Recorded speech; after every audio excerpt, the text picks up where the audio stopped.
Hello, and thank you for joining us for this webinar Wednesday. My name is Beth Justice, and I am with SIPA, your Colorado government authority, helping you to get more information and services online and offering Colorado government's grant funding. In today's webinar, we're going to hear from Tyler Technologies on community engagement through mobile technology. Before we get started, please go ahead and turn on captioning if you need or desire it, and note that during this webinar, you are muted. If you have any questions or would like to communicate with the presenters at any point during the webinar, please use the chat or Q&A function. We will unmute folks at the end of the remaining questions. We also have some poll questions for you to answer during the presentation and a post-webinar survey, and we deeply appreciate your feedback. Please join me in welcoming our speakers, Tiff Hagan, Monica Led, and Kellen McFadden. We appreciate the time you took today and look forward to our presentation. Also on the call is SIPA's Customer Success Director, Dwayne Tucker, if you have any questions for us. Thank you again for joining us today. And with that, I'll turn it over to our guests. All right, good morning and welcome. My name is Tiff Hagan. I am the State Sales Executive for Colorado. I work closely with all Tyler product lines and also side by side with our Colorado team daily. On the screen, you will see the names of a few key members of our Tyler, Colorado team. What we do here in Tyler, Colorado is we work closely with Beth and Dwayne and the rest of the SIPA team to provide tech solutions for localities, state agencies, schools, and special districts for the citizens of Colorado. What I'm going to do here today is I will take you on a brief Tyler background journey, and then I'll hand it off to our resident engagement specialist for the information that you're really here for on the MyCivic offering. So what we have here on this slide is to show you that Tyler is very active in Colorado and nationwide. We're one of the largest providers of technology to the government. The public sector is not only what we do at Tyler, it's all that we do. You can see here we have over 44,000 installations in 50 states. But what does that mean for Colorado? As you saw on the previous screen, Tyler has a large footprint nationwide, but you can see here Tyler works with over 770 government agencies in Colorado. We work with large state agencies serving over 50 million citizens to smaller counties that service about a couple hundred citizens. There are a number of you here today in the webinar, and the point here is to show you that Tyler is neither too large or too small to handle any of y'all's needs. Our clients are using solutions in all areas of government. You can see here we have public admin, courts and public safety, health and human services, K through 12 education, as well as transfer technology here. The next piece that we're going to talk about is actually our resident engagement. I want to introduce Monica. Monica brings a wealth of experience in serving Colorado residents and understanding their unique needs. Monica was born and raised in Midturn, Colorado, where she began her career in 1997 with Eagle Computer Systems, providing solutions to clerk and recorder offices across Colorado. Following Tyler Technologies' acquisition of Eagle in 1999, Monica spent 27 years collaborating with local and state governments, schools, police departments, courts, and finance and HR offices. Today, she's dedicated to helping these organizations better serve the communities through Tyler's resident engagement platform. Our focus for this webinar, we will introduce a different way of interacting with residents, mobile app features that drive engagement, tailor the app to align with your organization's brand, vision, and goals, real-world case studies, success stories from cities, counties, and state agencies, and measuring success and continuing improvement. Great. Thank you, Tiff. As Tiff mentioned, I plan to take you through a journey of talking through the challenges and the pain points of engaging residents. and the solutions and some case studies from across the US where we've been able to lock arms with cities, counties, state enterprises, state agencies to address the challenges of resident engagement. So last year, we reached out to a third-party research firm to help us poll approximately a little over 7,000 citizens across, I think it was probably about 13 states. Many of the questions and responses were really just focused on how government can make interaction with residents easier and what they're looking for.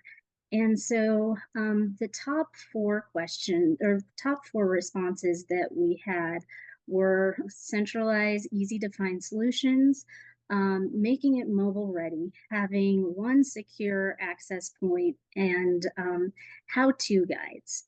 And so we will pop up a polling question for you all. So of the top four requests, as a resident of Colorado, which is your highest priority?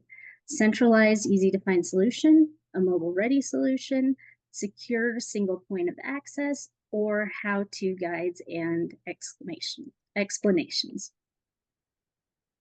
Now we'll let you answer that and I will continue on. So our findings closely parallel, and you'll see what came out of the 2022 State of Colorado Strategic Plan and Research Project.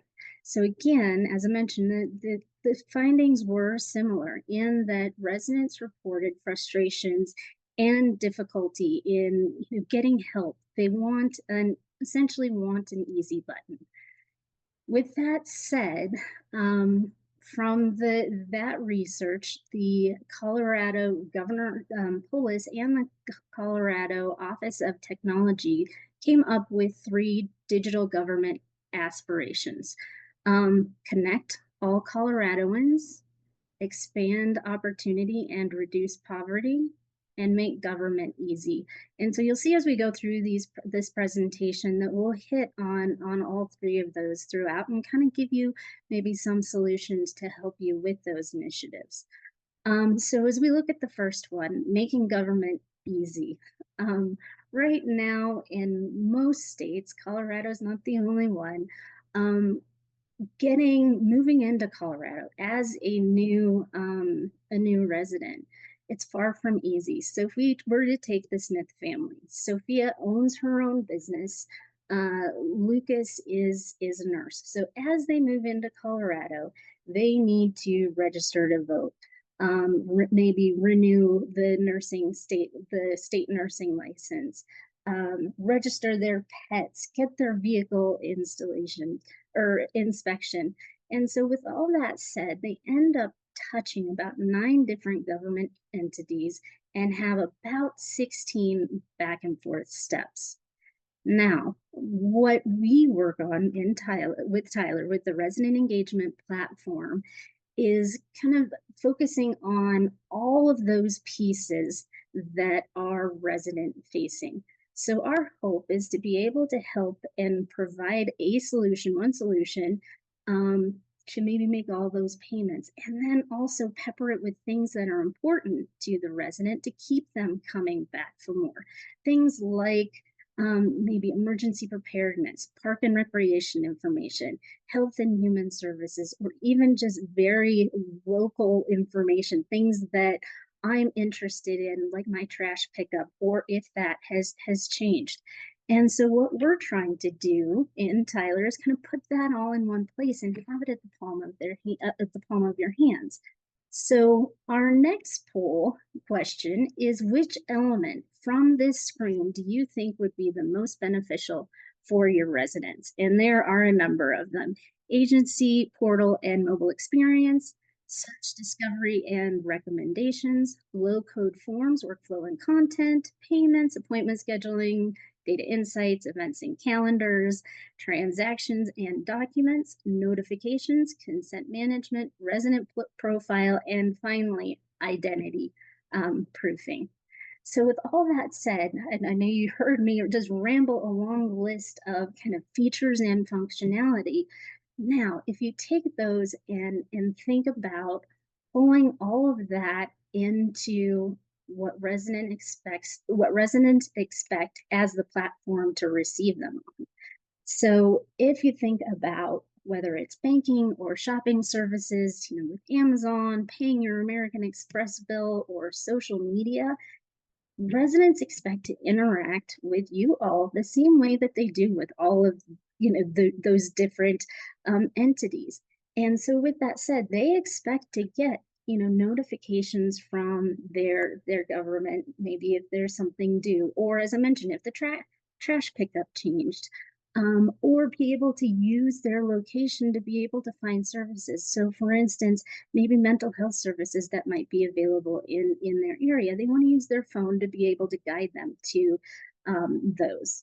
And so with that said, again, just kind of a quick summary of some of the features and functionality that we can add into that resident experience.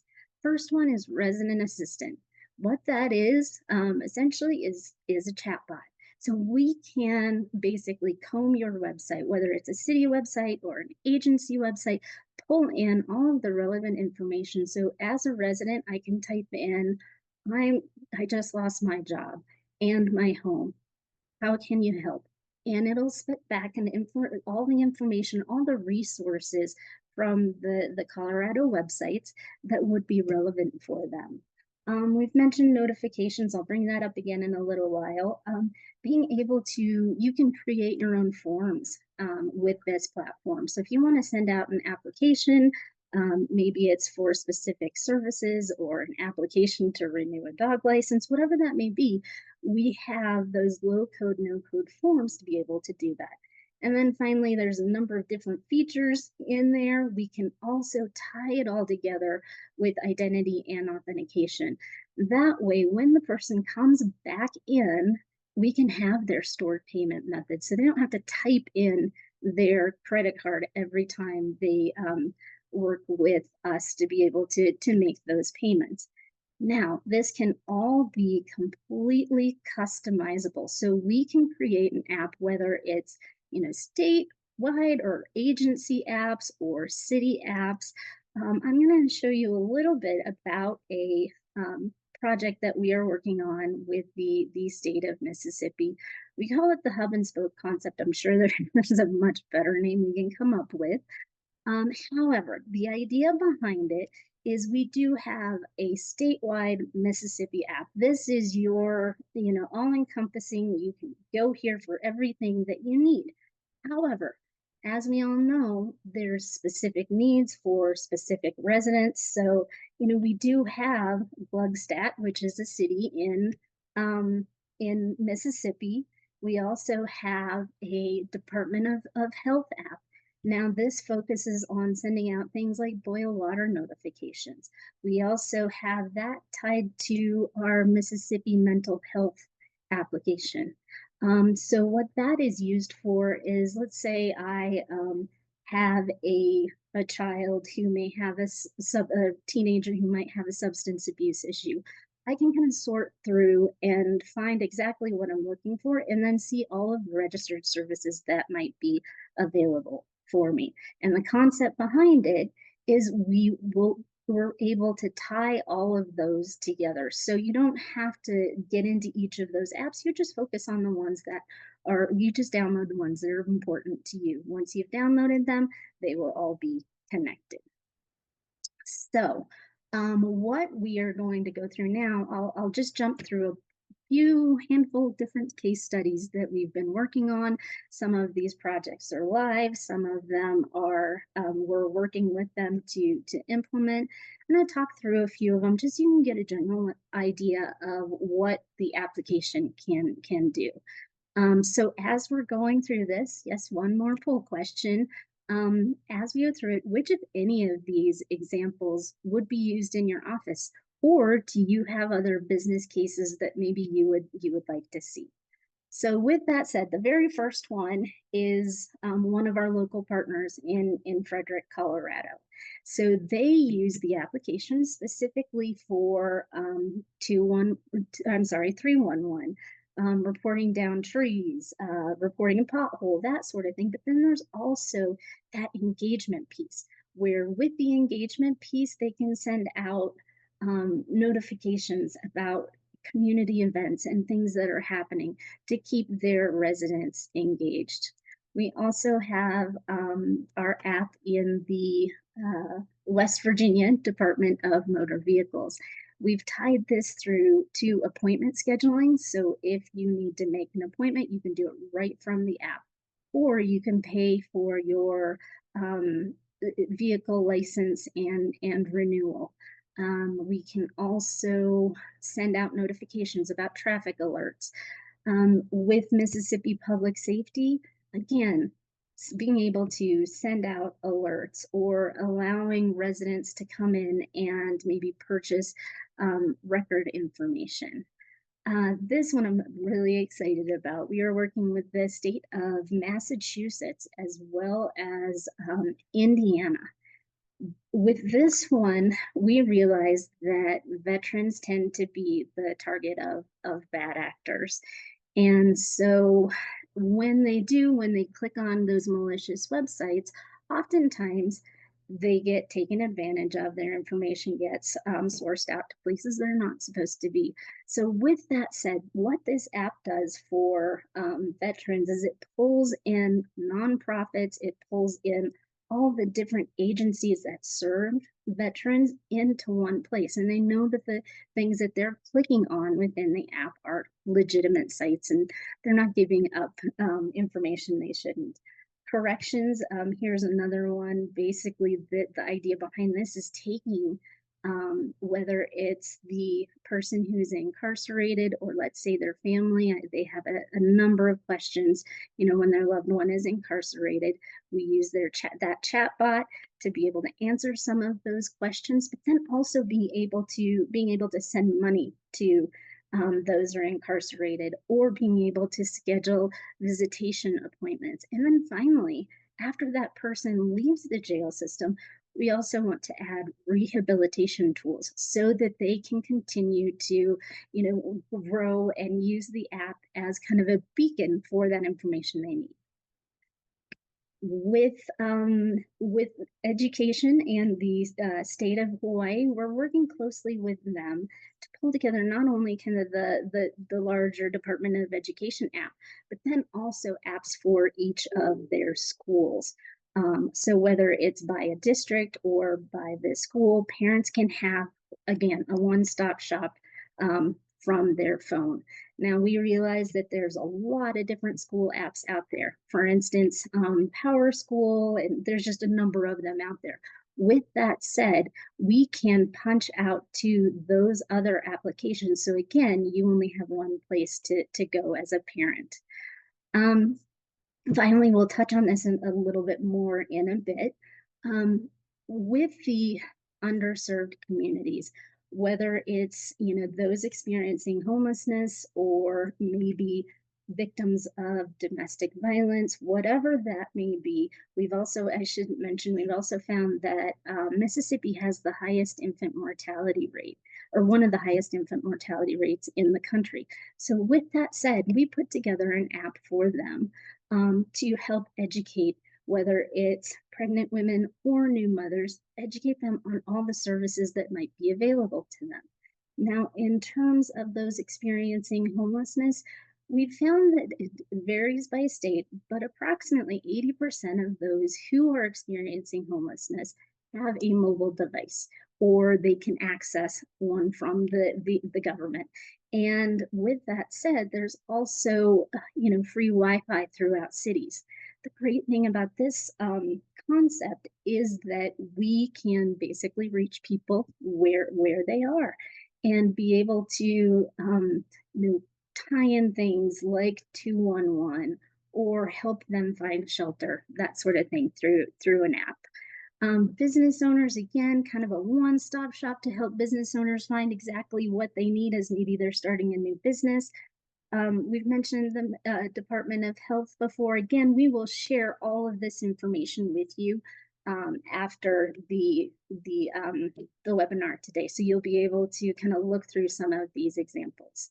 Now, finally, for this one, I'm going to close on a recent project we worked on with the state of Louisiana. We were about to hit the height of hurricane season, and it took a little bit to get the contract through procurement. And so we knew we were hitting as I mentioned, the height of hurricane season. And so we were able to work closely with the Department of Homeland Security and Emergency Preparedness in Louisiana to get the app running within 10 days. So we were able to get it up and running right ahead of Hurricane Francine. And so I'm going to talk about a few examples of how we maybe address some challenges from a statewide perspective, but I think it's worth keeping in mind that I think we can use this concept, whether it's, just in local government with cities and counties or specific agencies. I think this can certainly be relevant across the board. What we did with this project is we wanted to help residents get ready for the hurricanes. And so whether they were new or, veteran residents, we wanted to be able to provide them information on how to get ready. So with that said, we created a personalized 72-hour supply kit. So what that means is, let's say I am a family of 4. I have 2 adults in my family. I have a teenager and I have an infant and a dog. So I put that all into the application. I hit submit, and it will give me a list of what I need to survive for 72 hours should I be locked up in my home. It includes things like diapers and that sort of thing based on the age range of the folks that you put into the app. Now, on the other end, once the hurricane came through, we were able to provide maps to specific resources. So they did a flyover with, helicopters throughout, going over the state where the hurricane hit. They found the hardest hit areas, and they dropped pods. In these pods, they had things like blankets, tarps, food, water, that sort of thing. We were able to send out the notification noting where each of those pods were, along with kind of turn by turn directions, just to make sure that they were able to find those. So again, that is very large scale in terms of being a statewide type app, but we can absolutely take this concept and use it at the local level for things like wildfires and that sort of thing. In terms of my civic footprint, we have, I think, a little over 300 clients and partners across the US, also in Canada. Just a general summary of what My Civic can do for you. We can connect residents, send push notifications, offer secure bill payment. We can personalize the app, and I'll show you exactly how we do that. We can report issues, then receive resolution as a resident through the app, and then just receive real-time kind of reports and information. So hopefully everybody can still see my screen, and I will pop open a couple things I'd like to show you. Now I'm gonna pause just for a moment. Tiff, have we had any questions or anything I need to address? Nope, I don't see any questions yet. You're good. All right, and we will certainly have time at the end if you do have questions, but if you can also just pop them in the chat if you have questions as we're going through. Okay, so the first one we're looking at is Indiana's Department of Natural Resources. So we partnered with them about a year and a half ago because they wanted to showcase their perks. They wanted to make sure they were getting residents to the parks. And so if you go in here, you click on locations, you can open up the state parks, and based on how close or far they are from me, I can click on one of these. It will give me information about how to get directions there. and details about it. Now, if they had kind of open and close times, that would be in there as well. So from a local perspective, keep in mind, you can use this as maybe a business directory. Maybe you want to promote local businesses. You can give them access to their page, meaning the businesses, so that they can come in, they can update their hours, they can notate any specials that they might have within the app. And then I wanted to show you too, if we click between the map view and here, it will show me the hopefully, you know, I'd be closer in Indiana, but it'll give me those closest to me and show me how far it is based on, you know, the amount of miles away. Now, the next thing I wanted to show you is with Newport Beach. So Newport Beach uses this obviously for their city. Now you can come in and pay bills if that's something that you need to do. You can also, let me see, you can click on their calendar. And let's say I want to make sure that I make it to this book discussion group. So I can open that up. I can add this to right here. I can add this to the calendar on my phone so that I get notifications directly from my phone, just reminders that this is coming up. Now, we spoke earlier about service requests and being able to report things. I can log in, I'm choosing not to. Being able to report things like whether it's graffiti or a code violation, maybe park issues or potholes. When I click on this, let's say I'm in the area, so it's using my location, or if I was in the area and used the location, it would pull my location exactly. Or let's say I got home and I want to report that once I got home, I can move this around based on where I was at the time of me finding that incident. All right, so the other piece I wanted to show you is something that we are talking to Oregon about. And this is just, I want keep in mind, this is a demo application. So this one is not live quite yet. As I mentioned, kind of the underserved communities and kind of how that would work. So I'm going to jump in here and kind of show you a couple different things with the application and showing you just kind of how easy it is to kind of change and update. So with this Care Oregon app, the concept behind it, we talked about it a little bit ago, just being able to serve underserved communities. So again, as I mentioned too, with the Get a Game Plan app, the disaster recovery emergency preparedness, we needed to make changes on the fly. So let's say in this situation, you know, there might be something going on where we need to bring transportation options up to the top. That's most important. Or maybe we just announced, let's say, you know, telehealth within the app. So we want to move this one up to the top. And I'm going to change this to assistance. And reason being is I want to show you how easy and quickly you can make these changes. So you don't have to call into an IT department to make these changes. So I'm going back into the app. So exited out, came back in, and you'll see that these changes have taken into effect quickly. So the thought and idea behind that is just making sure that you are able to kind of take it, you know, take control of your application, make those changes on their own, be able to react to whatever might be going on, whether it's in your city, your county, or within your agency.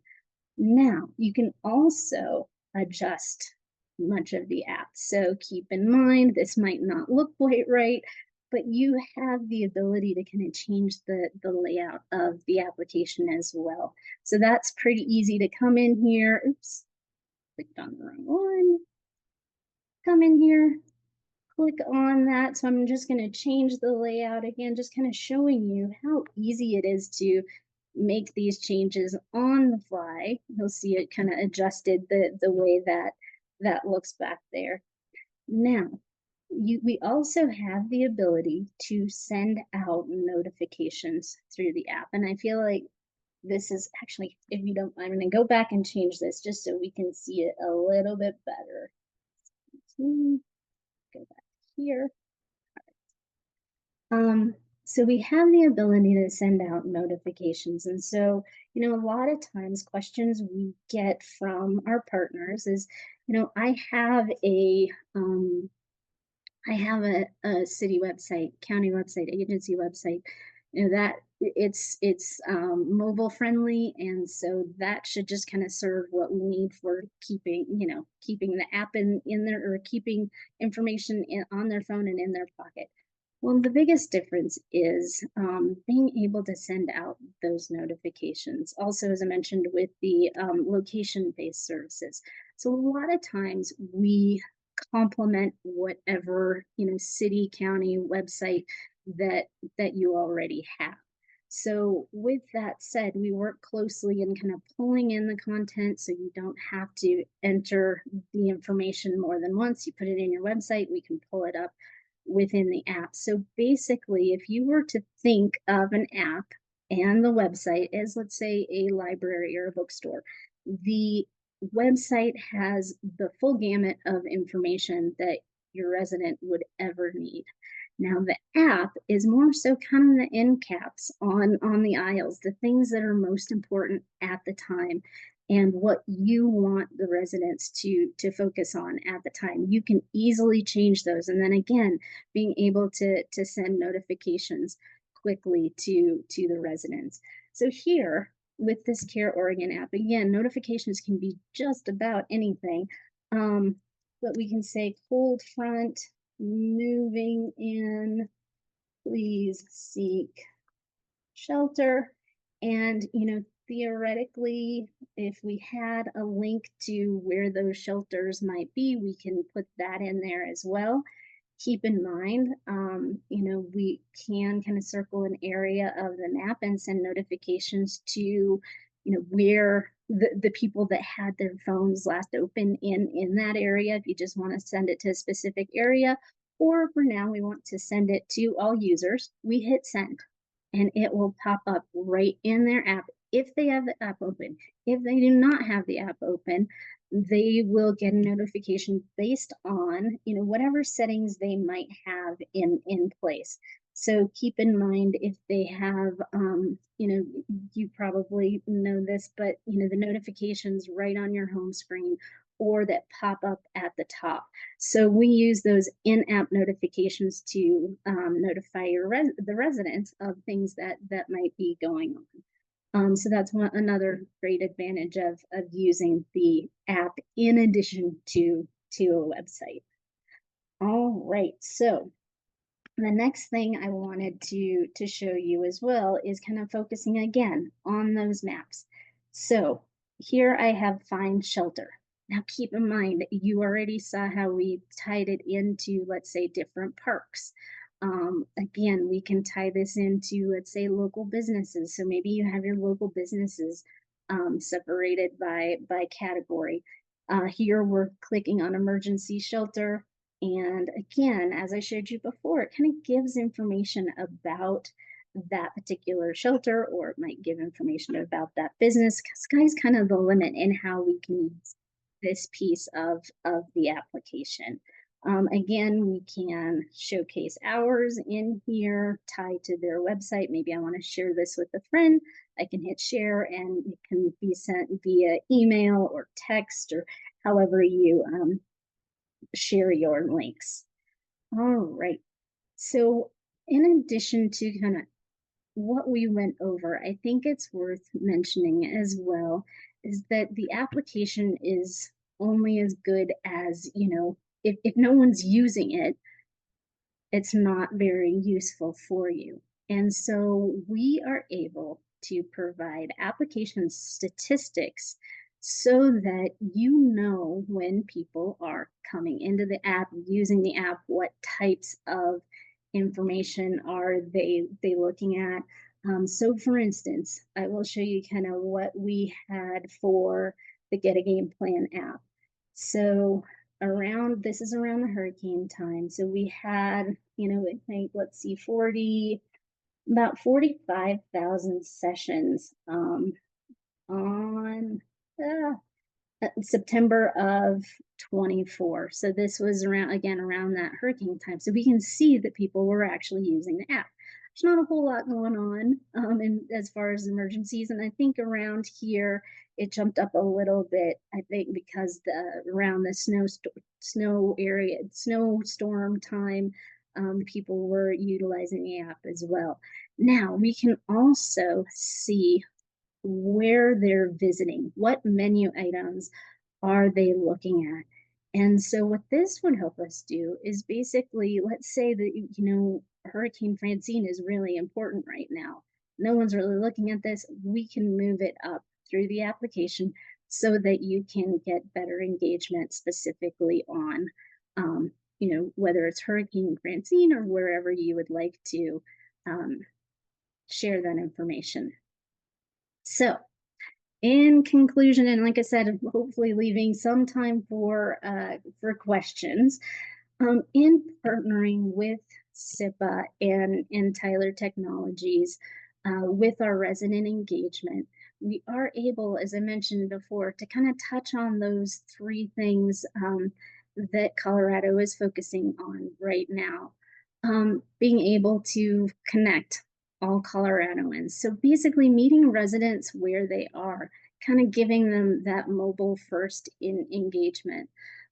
So our hope is to be able to make that whole, interaction with the government, whether it's through your websites or through the application, just make it very seamless using things like the resident assistant, the chat bot, so that they can find things very, very quickly and they're not having to comb through a bunch of information.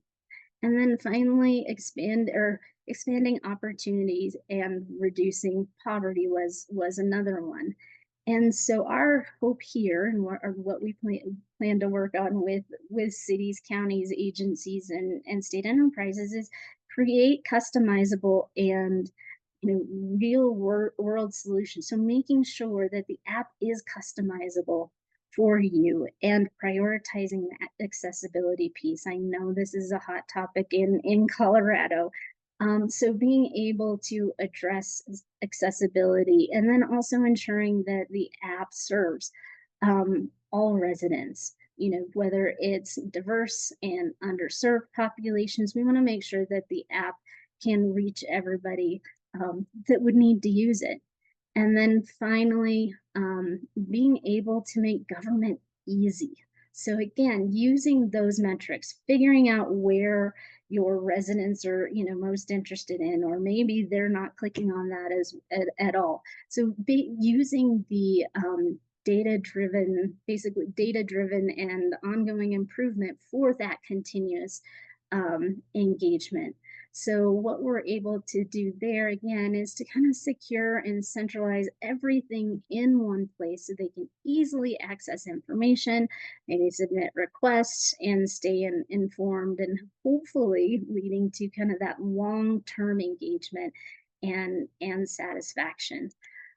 So we will close out with questions, but I do want to pop this slide up as we reach out. And ooh, are you able to see that? It looks like it was flickering a little bit.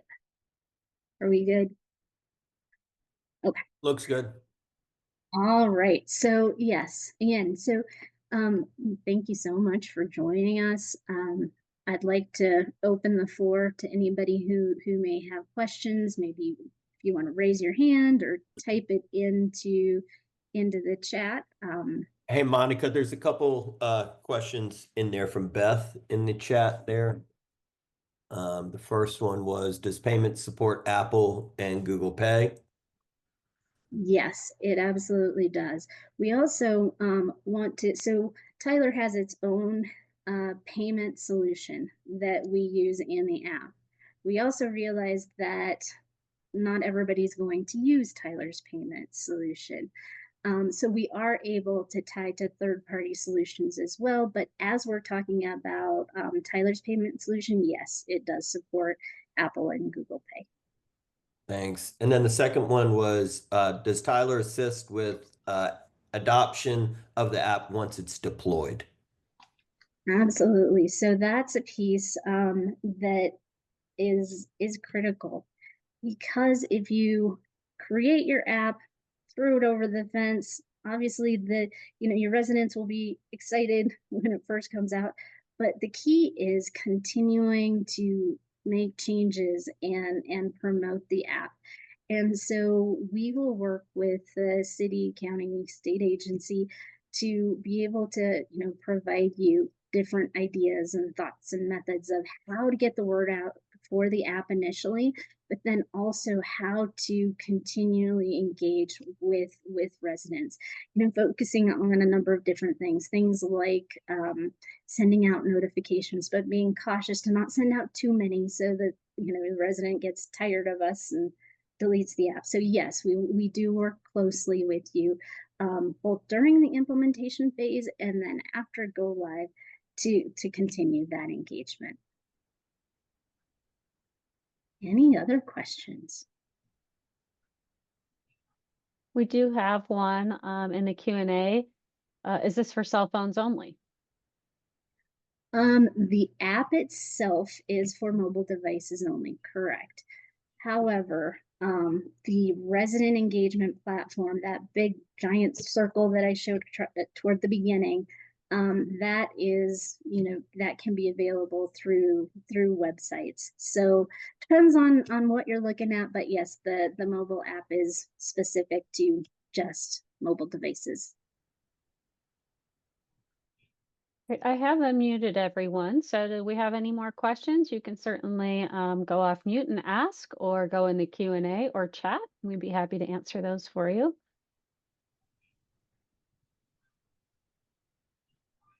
Monica, I thought this was awesome. I certainly love the Apple Google Pay, because, sometimes I'm like, oh yeah, I saw that somewhere, and then I can just take care of it right away. Super helpful. I love the pop-up, right? If you've got something going on in your community and people need to know about it right away and they throw it on the app, that's fantastic. So I really appreciate that. Absolutely. And thank you for inviting us to present. And I think the last thing I would leave you all with is, if you are interested, please reach out to us, and we can work closely with you to kind of create a demo app so you can see what maybe your agency or your city would look like in the app. We can talk through maybe different solutions. I know we have a number of business cases that we showed you, but I have to believe there's so many more out there. And so we're always open to ideas, and we'd love to partner with you. Terrific. It looks like we finished up all the questions. Please don't hesitate to contact any of us with any follow-up questions, requests to learn more, or get a quote for your applications from our supplier. Please save the date for our upcoming webinar Wednesdays on February 26th. We're going to be hosting Slalom, and they're going to talk about agile principles for leaders. And March 12th with Qualtrics, which is a survey engagement tool. In the meantime, please go to SIPA's website. We newly designed it to subscribe to our monthly newsletter. Keep up with our upcoming events, such as the Metro Denver workshop on February 28th in Inglewood. Those are half-day events. Additional SIPA technology products and services, and accessibility and cybersecurity resources. If you want to return to this webinar to view again or share it with a colleague, we'll be uploading this video to SIPA's YouTube channel after we add captions and make it accessible, of course. Finally, we really want to make these webinars as relevant and informational as possible, so we deeply appreciate it if you could take the minute to fill out a brief 3-question survey following the webinar. Thank you all for being with us this morning, and make it a fantastic day. Thank you, Tyler, folks, Monica, Kellen, and Tiff. We really appreciate this opportunity to spread the word about this super cool app. Thanks, everybody. Thank you so much. Bye-bye. Thank you all.